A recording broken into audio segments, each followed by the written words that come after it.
আমার দায়িত্ব। আমি তো দেখাশোনা করতে কিন্তু মালিকানা তো তুমি বুঝে হইব না। কাকা না থাকলে তো মালিক তোমরা দুই ভাই, বড়টা তো টাউট হয়ে গেছে, ও এইসব দেখভাল করতে পারবো না, তোমার গাড়ি আর পারবো।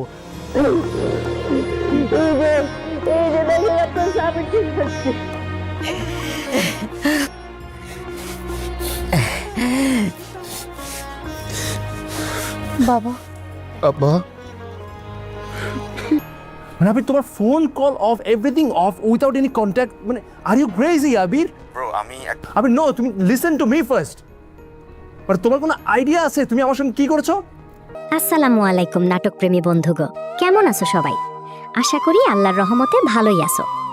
আজকা আবারও আমি আইলাম তোমাগো সামনে নতুন একটা আপডেট নিয়া।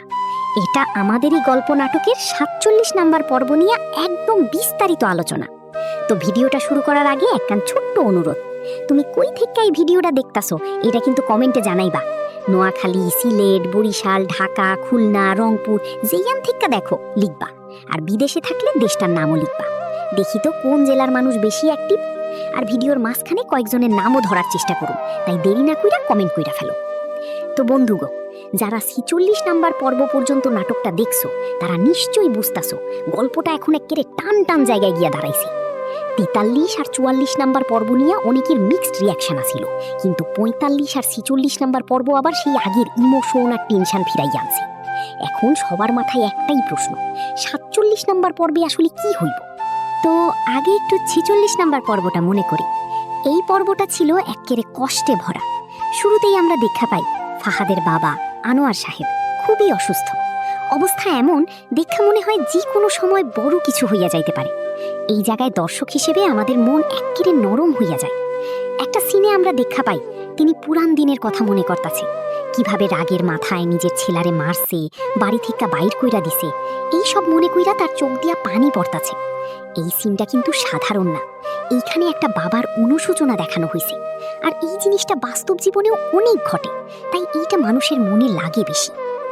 তোমাকে কি মনে হয়, মানুষ কি সত্যি নিজের ভুল বুঝতে পারে এত দেরিতে? এই প্রশ্নটা কিন্তু এই নাটক আমাদের সামনে আনতাছে। আরেকটা বড় ধাক্কা আসে যখন সমীর জানতে পারে তাদের পৈতৃক বাড়িটা বিক্রি কইরা দেওয়া হয়েছে।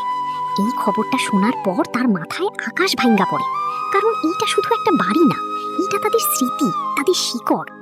এইখান থেকেই কিন্তু গল্পটা আরো সিরিয়াস দিকে যাইতে শুরু করছে। এখন আসি 46 নাম্বার পর্বে কি হইতে পারে। শুরুতেই আমরা সম্ভবত দেখব সমীর সব জেদ অভিমান ছাইরা বাবার কাছে যাইব। হাসপাতালে গিয়া যখন বাপরে ওই অবস্থায় দেখা, তখন সে এক্কেরে ভেঙ্গা পড়ব। এতদিন যেই দূরত্ব ছিল এইখানেই সেটা শেষ হইতে পারে। সে হয়তো কাইন্দা ফেলব, নিজের ভুল স্বীকার করব। এই সিনটা শুধু একটা সিন না, এইটা পুরো গল্পের ইমোশনাল টার্নিং পয়েন্ট হইতে পারে। এইদিকে ফাহাদের অবস্থা কিন্তু এক্কেরে আলাদা। বাইরে থেকে সে যতই শক্ত দেখাক, ভেতরে ভেতরে সে চাপের মধ্যে আছে। সাইরা যেইভাবে তারে হ্যান্ডেল করতাছে তাতে সে দিশেহারা হইয়া যাইতাছে। সাইরা যদি তার আগের সব জালিয়াতির প্রমাণ বাইর কইরা দেয়, তাহলে ফাহাদের লাইফ এক্কেরে শেষ হইয়া যাইতে পারে।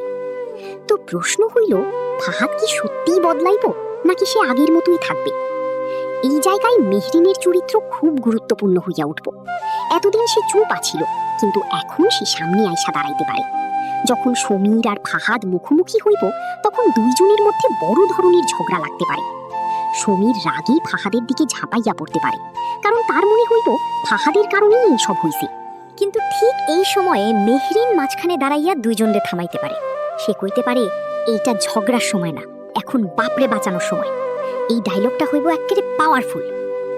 এইখানে একটা বড় সমস্যা সামনে আসবো, টাকা। আনোয়ার সাহেবের চিকিৎসার জন্য অনেক টাকার দরকার হইব। এখন ফাহাদ সাহায্য করতে চাইব, কিন্তু সমীর তার টাকা নিতে চাইব না, কারণ সে মনে করব এই টাকা পরিষ্কার না। এইখানে জেদ আর প্রয়োজনের মধ্যে বড় লড়াই শুরু হইব। তোমাকে কি মনে হয়, এই পরিস্থিতিতে কি করা উচিত? জেদ ধইরা রাখা না বাবারে বাঁচানো, কোনটা ঠিক? এইদিকে আঞ্জুমান বেগম এক্কেরে অসহায় অবস্থায় পড়ে যাইব। একদিকে স্বামীর জীবন, অন্যদিকে দুই ছেলের ঝগড়া। এটা একটা মায়ের জন্য সবচেয়ে কষ্টের অবস্থা। আরেকটা বড় টুইস্ট হইতে পারে সাইরার দিক থেকে। সে হয়তো সরাসরি গ্রামে আইসা হাজির হইতে পারে, বা এমন কিছু করব যেটা ফাহাদের লাইফ একেবারে উলট পালট কইরা দিবে। শেষের দিকে আমরা সম্ভবত একটা ক্লাইম্যাক্স সিন দেখব। হঠাৎ কইরা আনোয়ার সাহেবের অবস্থা আরো খারাপ হইয়া যায়। ডাক্তাররা কইব সময় খুব কম। এই একটা কথা পুরো পরিবারে ভেঙ্গা দিয়া দিব। এইখানেই দর্শক হিসেবে আমরা একেবারে ইমোশনে ডুবা যাব। কি হইব সামনে? তো বন্ধুগো, সব মিলাইয়া কইলে ৪৭ নাম্বার পর্বটা হইব একেবারে ইমোশন, টেনশন, পরিবার আর বাস্তবতার মিশেল। এই পর্বের পরে গল্প আর আগের জায়গায় থাকবো না। এখন আবার কই, তুমি কই থেকে এই ভিডিও না দেখতাছো কমেন্টে জানাইবা, আর তোমাকে মতামতও জানাইবা। তোমরা কি ভাবতাছো সামনে কি হইতে পারে? সুমির কি ফাহাদের সাহায্য নিব? ফাহাদ কি সত্যিই বদলাইব? আনোয়ার সাহেব কি বাঁচবো? সবাই কমেন্টে জানাও। আর যদি তোমরা চাও এই নাটকটা প্রতি সপ্তাহে ৩টা কইরা পর্ব আসুক, এইটাও জানাইবা। তোমাকে মতামতের উপর অনেক কিছু ডিপেন্ড করে। তো বন্ধুগো, এই ছিল আজকের বিস্তারিত আলোচনা। যদি ভালো লাগে ভিডিওটা লাইক দিও, চ্যানেলটা সাবস্ক্রাইব কইরা পাশেই থাকো। ততদিন সবাই ভালো থাইকো, সুস্থ থাইকো, আর আমাদের লগেই থাকো। আল্লাহ হাফিজ। আসসালামু আলাইকুম নাটক প্রেমী বন্ধুগো, কেমন আছো সবাই? আশা করি আল্লাহর রহমতে ভালোই আছো। আজকা আবারও আমি আইলাম তোমাগো সামনে নতুন একটা আপডেট নিয়া। এটা আমাদেরই গল্প নাটকের ৪৭ নাম্বার পর্ব নিয়ে একদম বিস্তারিত আলোচনা। তো ভিডিওটা শুরু করার আগে একখান ছোট্ট অনুরোধ, তুমি কই থেকে এই ভিডিওটা দেখতাছো এটা কিন্তু কমেন্টে জানাইবা। নোয়াখালী, সিলেট, বরিশাল, ঢাকা, খুলনা, রংপুর যেইখান থেকে দেখো লিখবা। আর বিদেশে থাকলে দেশটার নামও লিখবা। দেখি তো কোন জেলার মানুষ বেশি অ্যাক্টিভ। আর ভিডিওর মাঝখানে কয়েকজনের নামও ধরার চেষ্টা করুন, তাই দেরি না কইরা কমেন্ট কইরা ফেলো। তো বন্ধুগো, যারা ৪৬ নাম্বার পর্ব পর্যন্ত নাটকটা দেখছো তারা নিশ্চয়ই বুঝতাছো গল্পটা এখন একেবারে টান টান জায়গায় গিয়া দাঁড়াইছে।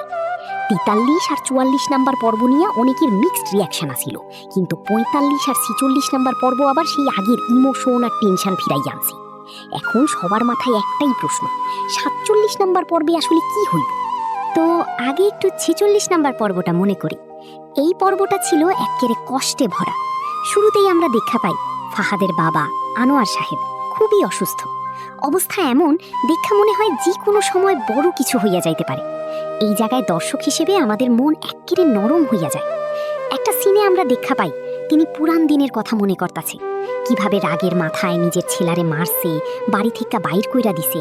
এই সব মনে কইরা তার চোখ দিয়া পানি পড়তাছে। এই সিনটা কিন্তু সাধারণ না, এইখানে একটা বাবার অনুশোচনা দেখানো হয়েছে।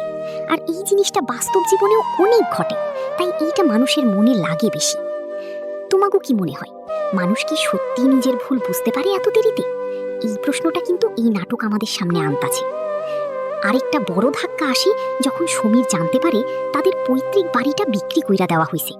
এই খবরটা শোনার পর তার মাথায় আকাশ ভাঙ্গা পড়ে, কারণ এইটা শুধু একটা বাড়ি না, এটা তাদের স্মৃতি, তাদের শিকড়। এইখান থেকেই কিন্তু গল্পটা আরো সিরিয়াস দিকে যাইতে শুরু করছে। এখন আসি ৪৬ নাম্বার পর্বে কি হইতে পারে।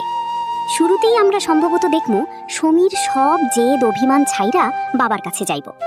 হাসপাতালে গিয়া যখন বাপরে ওই অবস্থায় দেখা, তখন সে এক্কেরে ভেঙ্গা পড়ব। এতদিন যেই দূরত্ব ছিল এইখানেই সেটা শেষ হইতে পারে।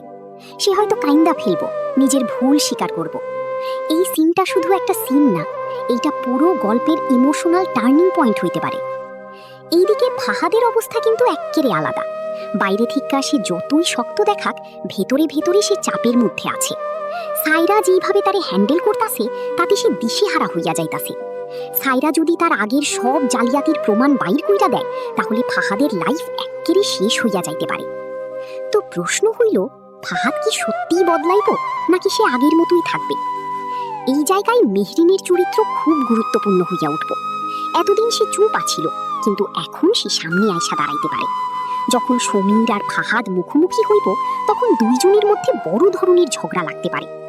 সমীর রাগে ফাহাদের দিকে ঝাঁপাইয়া পড়তে পারে, কারণ তার মনে হইব ফাহাদের কারণেই এইসব হইছে। কিন্তু ঠিক এই সময়ে মেহরিন মাঝখানে দাঁড়াইয়া দুইজনরে থামাইতে পারে। সে কইতে পারে, এইটা ঝগড়ার সময় না, এখন বাপরে বাঁচানোর সময়। এই ডায়লগটা হইব একেবারে পাওয়ারফুল। এইখানে একটা বড় সমস্যা সামনে আসবো, টাকা। আনোয়ার সাহেবের চিকিৎসার জন্য অনেক টাকার দরকার হইব। এখন ফাহাদ সাহায্য করতে চাইব, কিন্তু সমীর তার টাকা নিতে চাইব না, কারণ সে মনে করব এই টাকা পরিষ্কার না। এইখানে জেদ আর প্রয়োজনের মধ্যে বড় লড়াই শুরু হইব। তোমাকে কি মনে হয়, এই পরিস্থিতিতে কি করা উচিত? জেদ ধইরা রাখা না বাবারে বাঁচানো, কোনটা ঠিক? এইদিকে আঞ্জুমান বেগম এক্কেরে অসহায় অবস্থায় পড়ে যায়। একদিকে স্বামীর জীবন, অন্যদিকে 2 ছেলের ঝগড়া। এটা একটা মায়ের জন্য সবচেয়ে কষ্টের অবস্থা। আরেকটা বড় টুইস্ট হইতে পারে সায়রার দিক থেকে।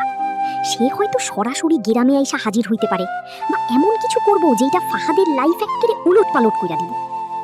শেষের দিকে আমরা সম্ভবত একটা ক্লাইম্যাক্স সিন দেখব। হঠাৎ কইরা আনোয়ার সাহেবের অবস্থা আরো খারাপ হইয়া যায়। ডাক্তাররা কইব সময় খুব কম। এই একটা কথা পুরো পরিবারে ভেঙ্গা দিয়া দিব। এইখানেই দর্শক হিসেবে আমরা একেবারে ইমোশনে ডুবা যাব। কি হইব সামনে? তো বন্ধুগো, সব মিলাইয়া কইলে 47 নাম্বার পর্বটা হইব একেবারে ইমোশন, টেনশন, পরিবার আর বাস্তবতার মিশেল। এই পর্বের পরে গল্প আর আগের জায়গায় থাকবো না। এখন আবার কই, তুমি কই থেকে এই ভিডিও না দেখতাছো কমেন্টে জানাইবা, আর তোমাকে মতামতও জানাইবা। তোমরা কি ভাবতাছো সামনে কি হইতে পারে? সমীর কি ফাহাদের সাহায্য নিব? ফাহাদ কি সত্যিই বদলাইব? আনোয়ার সাহেব কি বাঁচবো? সবাই কমেন্টে জানাও। আর যদি তোমরা চাও এই নাটকটা প্রতি সপ্তাহে 3টা কইরা পর্ব আসুক, এইটাও জানাইবা। তোমাকে মতামতের উপর অনেক কিছু ডিপেন্ড করে। তো বন্ধুগো, এই ছিল আজকের বিস্তারিত আলোচনা। যদি ভালো লাগে ভিডিওটা লাইক দিও, চ্যানেলটা সাবস্ক্রাইব কইরা পাশেই থাকো। ততদিন সবাই ভালো থাইকো, সুস্থ থাইকো, আর আমাদের লগেই থাকো। আল্লাহ হাফিজ।